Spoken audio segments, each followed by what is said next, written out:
La fin de l'année approche. À la réunion du comité de conjoncture économique, le Premier ministre a donné des instructions claires pour que des dispositions soient prises afin de servir les fonctionnaires des vivres au moment opportun. La collaboration entre le gouvernement et les fonds monétaires internationaux est également sur la table des discussions.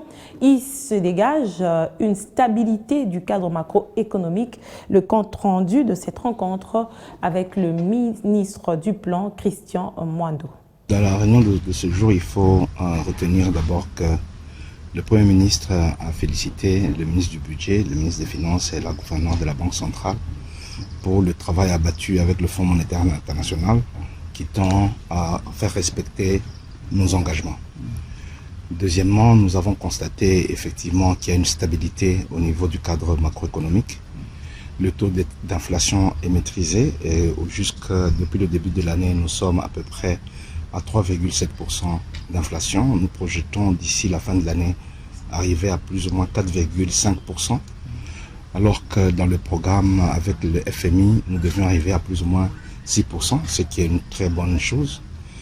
Nous avons également le Premier ministre a demandé au ministre sectoriel de pouvoir faire un effort pour que certains postes frontaliers soient ouverts de manière à permettre la fluidité au niveau des frontières, notamment la frontière de Kansobalesa où les efforts doivent être faits pour que la frontière soit ouverte 24 heures sur 24 afin de permettre le désengorgement de ce poste frontalier.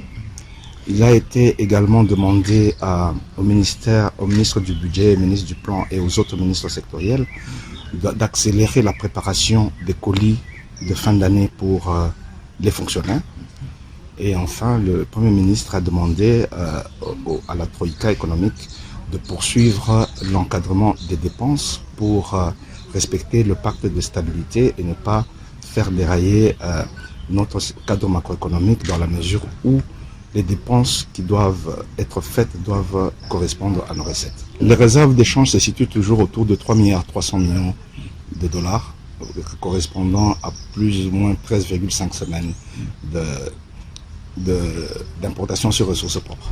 Voilà un peu l'essentiel de ce qui a été dit.